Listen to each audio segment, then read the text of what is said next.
이걸 대대대행으로 읽어야 될지 대대행으로 읽어야 될지 애매합니다. 네, 기사 같이 볼까요? 이재명 판결에 격앙된 민주당 모두 한통속 한밤 무리수라는 기사입니다. 네, 자고 일어나 보니까 대통령의 이 권한이 이주호 사회부총리한테 가 있는 상당히 좀 당혹스러운 그런 상황이 오늘 아침에 펼쳐졌죠. 대체 밤 사이에 어떤 일이 있었던 건지 영상으로 확인해 보시죠. 바로 의사일정에 들어가겠습니다. 의사일정 제1항 기획재정부 장관 최상목 탄핵소추 사건 조사 결과보고서 채택의 건을 상정하겠습니다. 전혀 예상치도 않았던 최상목 탄핵입니까? 갑자기 이제 국가를 멈춰 세우겠다는 건가요? 장경태 의원님께서 토론을 종결하자는 동의를 하셨습니다. 해당 동의에 찬성하시는 의원님 계십니까?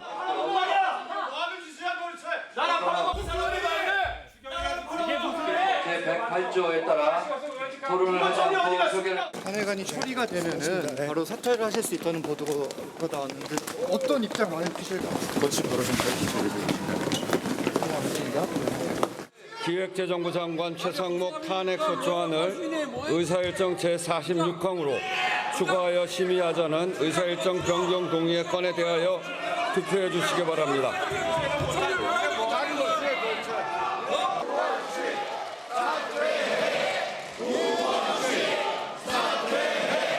기획재정부 장관 최상목 면직이 통지되었습니다. 이에 따라 탄핵소추 대상자가 없으므로 투표를 중지하겠습니다. 네, 파란만장한 어젯밤의 상황이었다라는 거죠. 여기 좀 보겠습니다. 네, 지금 이 보신 것처럼 본회의에 실제 이 법안이 올라가죠. 탄핵안이 올라가고 이제 표결을 하려고 하는 찰나에 있었는데 10시 28분에 일단 최상목 부총리가 사의를 표명을 합니다. 그리고 조금 있다가 바로 국회 본회의에 실제 탄핵안이 상정이 되죠. 그리고 표결을 하려고 했었는데 43분에 이 28분에 냈던 이 최상목 부총리의 사의 표명이 바로 한덕수 권한대행이 수리를 했다라는 겁니다. 왜? 어제 자정까지는 일단 임기였기 때문에 수리할 권한은 있었다라는 거죠. 그래서 사표가 불과내고 난 다음에 한 15분 상간에 수리가 바로 되고 이게 국회에 통보가 됐겠죠. 그러니까 지금 보신 것처럼 우원식 의장이 최상목 부총리에 대해서 면직이 됐다는 통지가 왔습니다. 표결을 중지합니다. 라고 해서 일단 탄핵안 표결까진 가지 않았다라는 겁니다. 밤 10시 28분부터 53분 사이 30분이 채 걸리지 않은 시간에 급박하게 사표 내고 수리하고 이렇게 해서 넘버 1 대통령이라고 하면 2번, 3번 넘어서 4번까지 대통령의 권한이 넘어가는 상황이 발생했다라는 거죠. 그럼 넘버 4, 이주호 사회부총리죠. 이제는 이주호 대통령 권한 대행이라고 불러야 될 텐데 이주호 대행 오늘 벌써 출근을 했습니다. 그 모습 잠깐 보고 오시죠.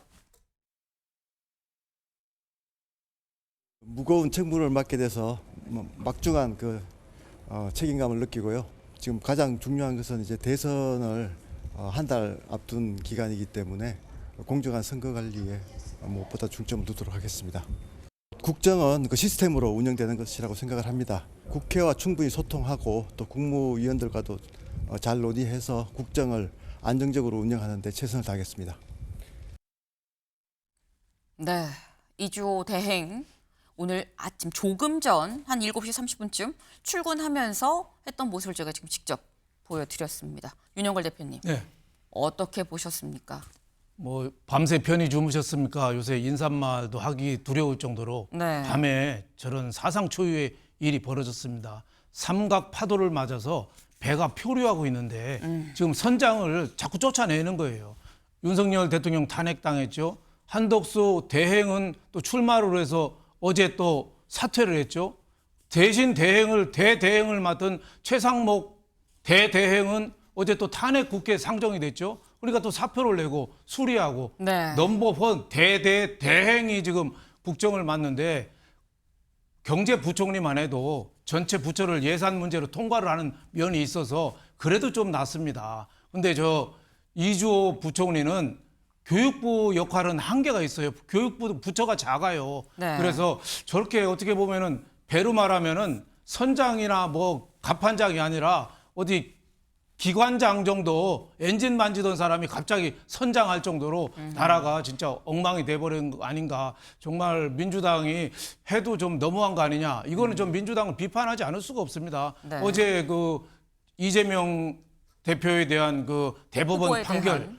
그리고 한덕수 대행의 사퇴가 있었는데 자기신에 대한 대법원 판결에 대한 어떻게 보면 화풀이 성격 아니냐. 그래서 종로에서 뺨 맞고 한강 가서 화풀이 하는데 중요한 거는 지금 통상 전쟁이 벌어지고 경제가 지금 마이너스 성장하고 있는데 자꾸 대통령을 쫓아내는 거예요. 그러니까 어떻게 보면 아프리카나 남미에나 있을 수 있는 일이 지금 우리나라 21세기 대한민국에 벌어지고 있다는 사실을 국민들이 좀 명심하시고 6월 3일 날 이건 표심으로 이거는 이 벌을 줘야 됩니다.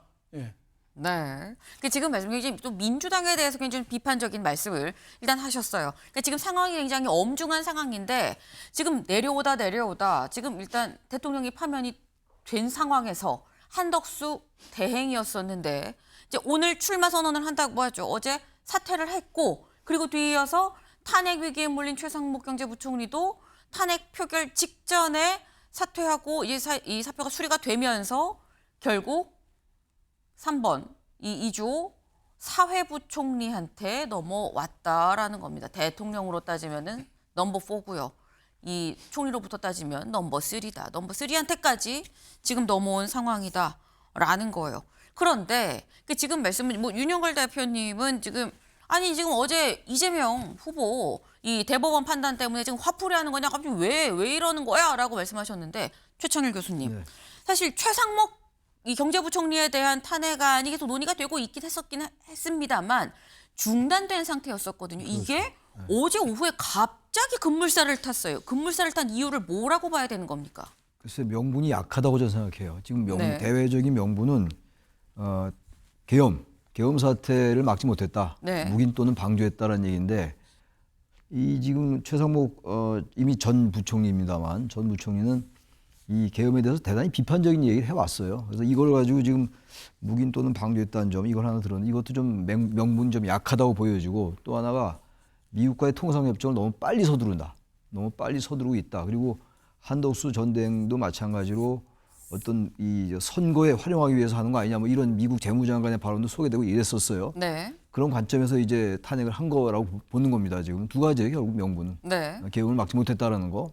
그리고 근데 또 이제 사실 이런 얘기가 나올 수 있는 게 아니 계엄 막지 못했다고 얘기 나온 게 어제 오늘 일이 그러니까 아니고 말이에요. 베선트 장관이 그 얘기를 한 게 뭐 직전에 뭐 몇 시간 전에 했었던 게 아닌데 왜 갑자기 급물살이라고 할 수 있거든요. 두 가지를 이제 명분으로 내세운 거예요. 지금 탄핵 네. 사유 이제 민주당이 공식으로 내세운 사유입니다. 네. 이건 누가 봐도 이거는 지금 말씀처럼 이건 이미 오래전에 얘기돼 왔던 것들이었고 바로 그래서 그럼에도 불구하고 민주당이 자제해 왔던 거예요.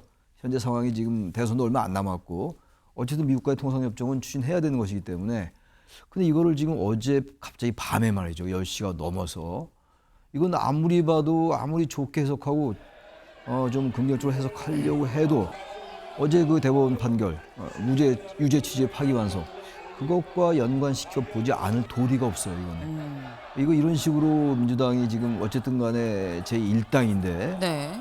이렇게 하면 안 될 것 같아요. 지금 어제 이재명 전 대표에 대한 그 대법원의 판결은 판결인 것이고 근데 그것도 여론이 형성될 것이고 말이죠. 이걸 지금 부총리가 어쨌든 지금 나름대로 이 경제 시스템을 관장하고 있는 건데 네. 아까 우리 윤 대표님 말씀하셨습니다. 이걸 교육부가 어떻게 합니까? 사회부총리지만 그 사회부총리잖아요. 네. 물론 이 경제부총리실의 여러 참모들 아까 이주호 부총리 말씀 따나 뭐 시스템으로 운영되는 거니까 관료들 말도 듣고 다른 장관도 있고 한다 하더라도 그렇지 않거든요. 그러니까 사령탑이 있는 이유가 있는 거거든요. 경제부총리가 그래서 있는 것이고 네. 교육이 중요하니까 교육부총리가 있고 그런 건데 아무리 이렇게 급하다 하더라도 지금 명분도 약한데 이렇게 하는 건 저도 이 민주당을 비판하지 않을 수가 없습니다. 이건 너무 좀 과했다. 네. 그리고 너무 신중하지 못했다. 그런 말씀 드립니다. 네. 네. 지금 이 최 교수님 말씀은 일단 표면적으로 이 민주당이 얘기하는 대외적인 이유는 계엄에 대해서 사실상 동조한 거 아니겠느냐라는 점, 그리고 이 관세 협상을 하는 데 있어서 뭔가 선거운동처럼 한쪽 편에 좀 서갖고 뭐 빨리 진행을 하려고 했었던 의심이 있다는 점을 지금 내세우고 있는, 좀 내가 볼 때 명분이 좀 부족한 것 같다라고 지금 말씀을 하셨는데, 어제 김민석 최고위원이 SNS에 이런 글을 올렸습니다. 같이 볼까요? 조희대와 한덕수가 대선 개입과 먹튀 출마로 짜고 쳤습니까? 윤석열 사법내라는 성공 못합니다. 최상목 대대행을 탄핵해야 합니다. 라는 글을 올렸다라는 거죠. 네. 지금 이 김민석 전 최고위원 얘기는 지금 짜고 치는 것 같은데 조희대 대법원장과 한덕수 이제 전 대행이죠. 한덕수 전 국무총리가 둘이 서로 손잡은 거 아니야? 짜고 치는 거 아니야? 라는 얘기를 지금 하고 있는 것 같아요. 윤영걸 대표님.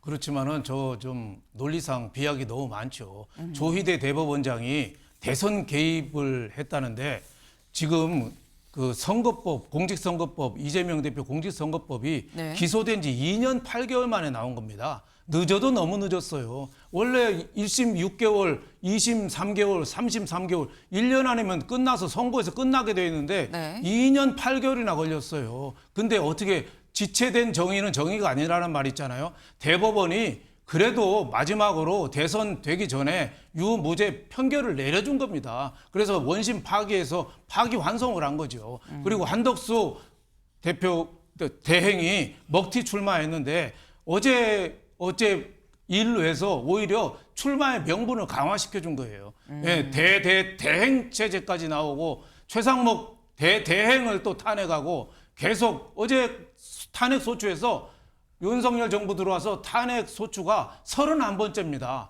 그러니까 정부 기능이 완전히 마비된 거예요. 그러니까 출마 명분을 더 주는 거죠. 그래서 저는 민주당, 더불어민주당의 김민석 최고위원이 네. 조희대, 한덕수가 대선 개입과 먹튀 출마를 짜고 쳤다는데 짜고 칠 이유도 없고 어제 대법원 판결이 10대 2입니다. 10대 2. 네. 팽팽하지도 않고 문재인 대통령 때 임명한 2명만 어제 무죄 취지로 주장했고 10명은 유죄 취지로 해야 된다고 했어요. 네. 근데 어떻게 짜고 치겠습니까? 조희대 대법원장 혼자 했겠습니까? 저는 너무 어거지고 경강부회라고 봅니다. 네.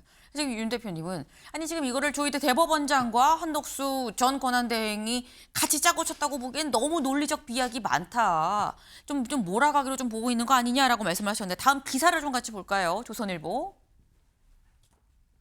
짜고 치는 고스톱이다. 한 달만 기다려라. 경제 수장까지 날린 민주당이라는 제목이에요. 일단 뭐 짜고 치는 고스톱 이거 김민석 최고위원이 한 얘기죠. 그런데 이거 말고 딱 기다려 한 달만 약간 이런 느낌의 글도 이 말도 나왔다라는 겁니다. 이병기 의원 이 SNS 같이 볼까요? 김병기 의원 네 보겠습니다. 이것들 봐라. 사법 권력이 헌법 질서를 무시하고 입법 행정 권력까지 장악하겠다는 거지. 한 달만 기다려. 라는 글을 올렸었다가 현재 지금 삭제가 돼 있는 상태입니다. 네. 근데 일단 한 달만 기다려. 지금 어떻게 해보겠다는 거야? 우리가 한 달 뒤면은 입장 바뀌어. 라는 취지로 지금 얘기를 하고 있는 것 같아요. 최창일 교수님.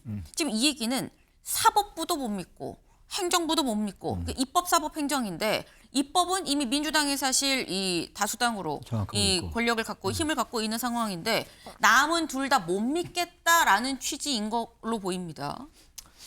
근데 저게 이제 이런 거잖아요. 민주적 정당성에 의해서 선출된 네. 지도자. 그러니까 지금 현재 대선이 한 달밖에 안 남았습니다만 대법원의 이 판단이 뭐 최종 판정은 안 내린 거예요. 그 다시 환송이 됐으니까.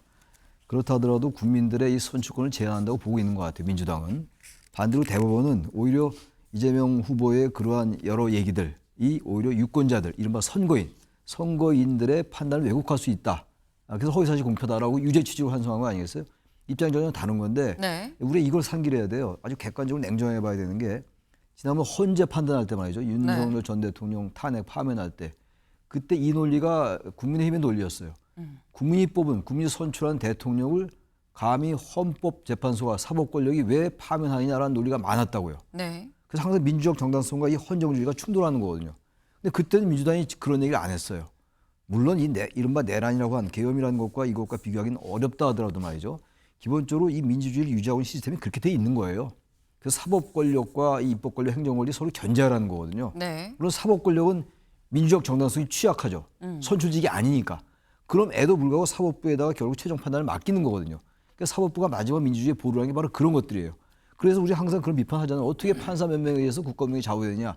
그건 사실 헌재 판단도 나왔던 얘기였어요. 근데 네. 저런 식의 논리 물론 삭제됐습니다만 저런 식의 논리는 헌재 판단과 이 판단을 동료서 보는 게 아니기 때문에 물론 사안은 많이 달라요. 네. 훨씬 더 계엄이 유중하긴 합니다만 어쨌든 사법 시스템을 신뢰해야 된다면 사법부에 대해서 사법 구태타다 하면서 여러 가지 지금 사법부가 정치에 개입하고 있다.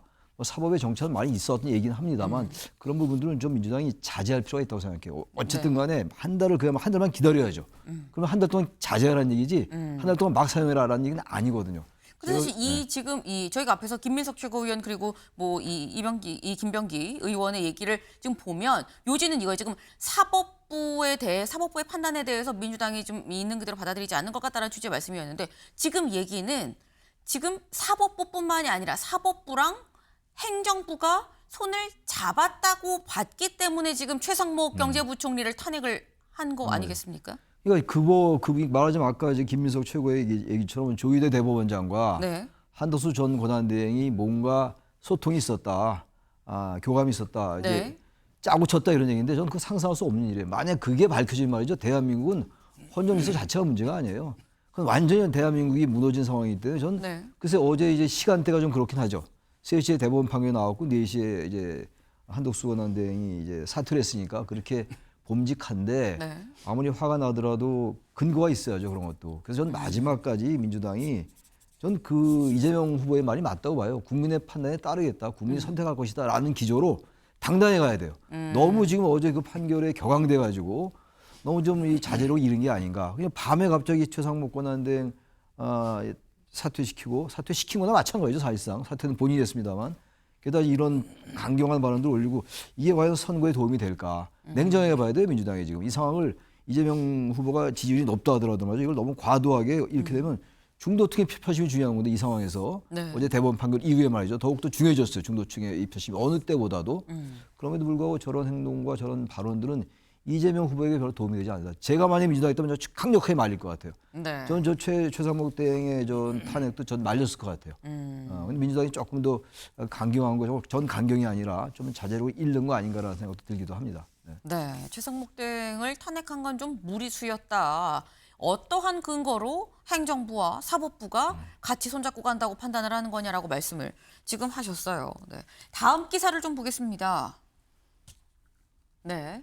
민주 탄핵의 최상목 사퇴, 통상전쟁 와중에 경제수장 공석입니다. 네.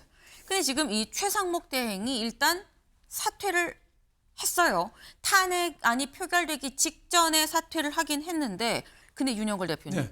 이게 한편으로는 사퇴하는 게 맞았던 거야. 뭐 사퇴를 하나, 뭐 사퇴 안 하고 탄핵을 당하나. 결과는 사실 뭐 같은 거일 수 있는데 또 사퇴하는 거는 맞는 거야라는 생각도 또 들긴 듭니다. 사퇴 하나, 탄핵 하나 뭐 네. 효과는 똑같죠. 어차피 이 정부 1년 남았거든요. 6월 3일 날이면 끝나요. 네. 그러니까 탄핵 심판 중에 그 정부가 끝납니다. 그러니까 탄핵을 한 번 당한 것도 아니고 계속 지난번부터 계속 얘기가 계속 나왔잖아요. 마은혁 재판관 임명부터 지금 네. 마은혁 재판관이 헌재 됐는데도 불구하고 공정선거관리 책임, 또 하나는 그 미국과 통상회담을 서두른다는 거, 그 두 개 핑계로 해서 탄핵당한다는 거에 대해서 본인의 최상목 대대행의 본인의 분노 뭐 이런 게 상당히 있을 거 아닌가 이런 생각이 들어요. 그래서 사표를 내고 네. 한덕수 전 대행은 어제 밤 12시에 임기가 끝나거든요. 그쵸. 그러니까 끝나기 전에 그걸 제거하고 끝난 거죠. 그러니까 코미디 같은 일이 벌어진 거예요. 우리나라가 지금 그 책 읽는 사람이 없고 코미디 프로도 잘 안 봐요. 왜냐하면 이 정치가 매일 밤마다 드라마틱하게 벌어지니까 네. 탄핵부터 비상계엄부터 뭐 더 현실이 드라마틱하니까 책 읽지 않고 코미디 프로 안 보는데 이런 일들이 있다는 게 참 납득할 수가 없죠. 그래서 저는 민주당이 저렇게 과민 반응하는 게 과거 문재인 대통령 때 드루킹 재판 나올 때 그때 성창호 판사에 대해서 네. 엄청 많이 비난을 했습니다. 네. 그래서 나중에 뭐 재판도 하고 뭐 그럴 정도였는데 지금 그 대법원에 대해서 저렇게 비난하는 게 민주당이 갖고 있는 위기의식 이거를 좀 반영한다고 봐요. 그래서 강성 지지층들을 결집하는 효과 이거를 노리고 대법원 뭐 행정부 최상목 권한대행 탄핵이나 비판 수위를 굉장히 높이는데 그게 결국은 아까 최 교수님 말씀대로 중도층이 등을 돌리는 거죠. 아, 이거 나라가 잘못하면은 배가 파산하겠구나, 배가 침몰하겠구나 이런 위기의식을 계속 좀 불러일으킬 가능성이 있다고 봅니다. 네. 네. 사실 근데 지금 제가 이걸 여쭤본 이유가 아니 뭐 이래도 저래도 어쨌거나 결과가 같을 수 있긴 합니다만 진짜 큰 문제는 이거라는 거죠. 통상전쟁 와중에 경제 수장이 공석이다. 총리도 없고 경제수장이 경제부총리도 없고 지금 당장 전 세계적으로 관세전쟁 벌이고 있는데 이건 어떻게 하냐라는 거예요, 윤 대표님. 그게 가장 어째 보면은 어제 탄핵에 대해서 네. 비난을 많이 받는 거죠. 최상목 권한대행이 얼마 전에 미국 가서 2+2 회담하고 왔잖아요. 그래서 상당히 진전하고 있습니다만 이제 회담 초기 단계거든요. 근데 미국 입장에서 반대로 한번 해석해 봐요. 미국은 대통령도 탄핵당했고 대행도 저렇게 그만두고 대행도 탄핵소추 와중에서 사표 내고 대행이 이주호 사회부총리거든요. 교육만 하신 분이에요. 그분이 하고 회담하려고 하겠어요? 이주호 부총리가 뭐 국정은 시스템으로 운영한다고 그러는데 네. 물론 뭐 시스템이 운영을 하긴 하지만 그래도 CEO가 누구냐, 대표가 누구냐, 선장이 누구냐에 따라서 미국의 태도가 달라지는 거죠. 미국이 지금 일본, 호주, 인도 가장 가까운 나라들하고 먼저 회담하는 거는 네. 어떻게 보면은 좋은 결실을 내려는 의도가 큰데 아 그러면 한국 새 정부 나올 때까지 스톱 하면은 결국 누가 손해겠습니까? 우리 경제의 불확실성만 더 커지는 거죠. 그래서 저는 어제 민주당이 굉장히 무책임한 일을 좀 저질렀다 이렇게 저는 판단하고 있습니다. 네. 근데 사실 최 교수님. 비슷한 얘기인데 이 대외 신도가 뭐죠? 대외 신인도. 여지껏 스탠다드 앤드 푸어스 이런 데서 이 신용사에서 네. 대외 평가 신용사에서 대한민국 여러 가지 정치적 위기에도 불구하고 그 스테이블하다, 안정적이다라고 A+ 2개 준 거예요. A 2개를. 근데 지금 저렇게 된 말이죠. 이 신용 평가를 우리가 못 받을 수가 있다고. 대외 신도가 약화될 수가 있어요. 이건 대단히 위험한 거거든요. 통상 협정도 협정입니다만 대외 신인도 관리가 가장 중요한 건데 저렇게 되면 제가 봐도 지금까지는 그래도 경제부총리가 있었으니까 되는데 저거는 제가 볼 때 민주당이 비판받을 명분을 제공한 것 같아요. 네. 그 여권에도. 이 S&P 지수 등등해서 이제 대외 신인도가 실질적으로 대외적인 평가가 있는데 이게 떨어진다 그러면 이거는 또 이 경제적 파장이 걷잡을 수가 없다라는 말씀이에요. 근데 통상 전쟁 와중에 경제 수장이 없는 것도 문제인데 대통령의 권한을 그래서 받은 게 이주호 사회부총리죠. 교육부 상황도 좀 봐야 된다라는 겁니다. 다음 기사 볼까요?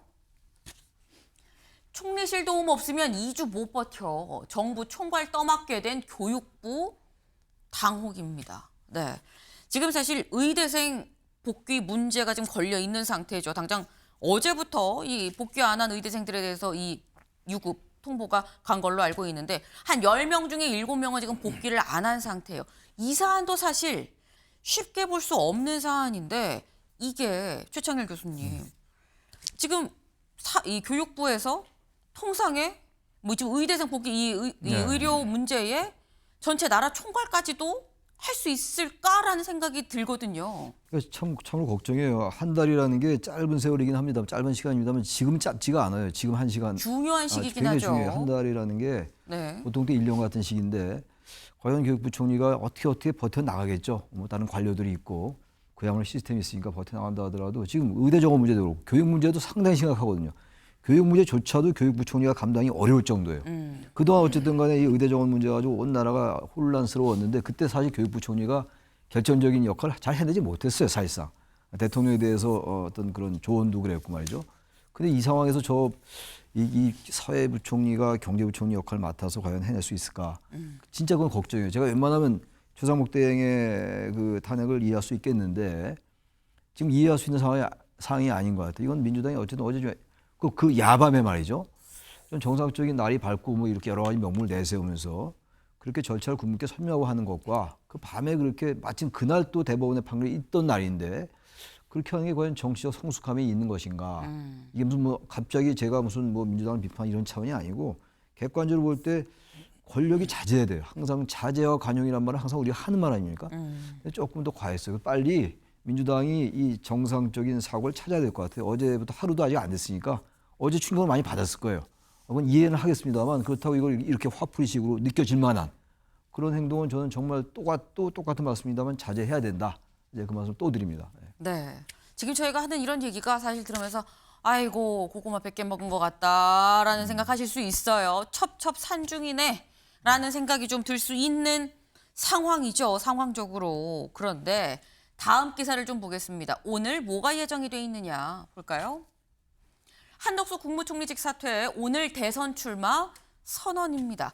한덕수 전 권한대행도 어제 사실 뭐 이 최상목 대행이 그만두기 전에 이미 대국민담화를 통해서 사의를 표명을 했죠. 나 그만둡니다라고 얘기했는데 그 얘기 잠깐 들어보고 오겠습니다.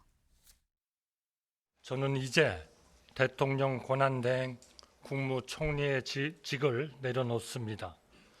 제가 짊어진 책임의 무게를 생각할 때 이러한 결정이 과연 옳고 또 불가피한 것인가 오랫동안 고뇌하고 숙고한 끝에 이 길밖에 길이 없다면 그렇다면 가야 한다고 결정하였습니다. 중책을 내려놓고 더 큰 책임을 지는 길입니다. 네, 한덕수 전 총리 뭐라고 얘기했느냐. 제가 할 수 있는 일, 해야 하는 일을 하고자 직을 내려놓습니다라고 얘기를 했습니다. 근데 윤영걸 대표님, 네. 그 문제는 지금 다들 아까 저희도 뭐 파면 사퇴 봤습니다만 다 직을 내려놓기만 해요. 지금 직을 할 사람이 지금 없는 게 뭐냐. 손은 누가 키우냐라는 얘기가 나올 수 있어요. 뭐 그런 비난이 뭐 있을 수 있죠. 네. 뭐 대행이 뭐 그만두고 나갔으니까 지금 대행 문제까지 지금 나오는 거 아닙니까? 네. 비난이 나오고 있는데 저는 어제 민주당이 그 최상목 대행을 탄핵을 상정하면서 오히려 한덕수 대행의 출마 선언에 대한 비판 여론을 잠재운 거 아니냐. 명분을 더 제공한 거 아니냐. 31번째 탄핵이고 국정 마비 혼란을 불러일으킨 민주당의 독선에 대해서 나는 이걸 참지 못하고 나간다. 어제 퇴임사에서 보면은 로버트 프로스트의 시 있잖아요. 가지 않은 길. 네. 두 가지 길이 있는데 한 길은 안 갔다. 그 아쉬움을 표현한 네. 20대의 힘든 시기에 프로스트가 쓴 거거든요. 네. 어제 한덕수 전 대행의 그 담화문을 보니까 그 프로스트 시 비슷하게 가지 않은 길이 아니라 내가 가야만 할 길, 그거에 대해서 쓴 거 아닌가. 나는 이 대행으로서 중책이 6월 3일 날까지 하는 것도 중요하지만 네. 이 나라가 지금 완전히 두 갈래 길로 쪼개져 있다. 완전히 망하는 길로 가느냐 아니면 다시 좀 사는 길로 가느냐. 나는 다시 살리는 길, 더 중요한 길을 가기 위해서 대행이라는 직을 사퇴한다. 어제 그런 선언을 했거든요. 그래서 프로스트하고는 좀 다르지만 70대 어떻게 보면은 55년 경력의 그 행정 공무원 출신이 출사표를 오늘 던지지요. 하는 게 어제 저는 최상목 탄핵으로 해서 오히려 명분을 좀 강화시켜준 측면이 있다. 뭐 이렇게 보고 있습니다. 물론 뭐 쉽지는 않죠. 네. 정치 초보잖아요. 오늘부터 시작하는 거니까. 티베트 참학원의 초보 운전하고 비슷해요. 정치가 그만큼 험난한데 네. 55년 공무원 경력이 할 수 있을까? 그리고 국무총리를 했기 때문에 윤석열 정부에 대해서 책임이 있잖아요. 그분이 출마한다는 게 조금 명분이 좀 약하지 않을까 이런 생각도 들고 대통령 선거는 꿈, 희망, 미래 이런 걸 얘기해야 되는데 오히려 어지러운 나라를 관리만 하겠다는 이런 관리형 지도자를 국민이 선택할까? 뭐 이런 걱정도 있습니다만은 네. 어제 민주당이 어제 굉장히 폭거를 함으로써 명분을 줬다 이렇게 저는 보고 있습니다. 네, 지금 말씀은 한덕수 총리의 이 사의 표명 그리고 이어진 대선 출마가 비판을 받을 여지가 있고 우려되는 부분도 있는데 근데 사실 그 비판 여론을 민주당이 최상목 부총리를 탄핵하려고 하면서 다 잠재운 상황 아니냐라는 거죠. 뭐가 더 나쁘냐라는 얘기가 나올 수 있겠다라는 생각이 좀 듭니다.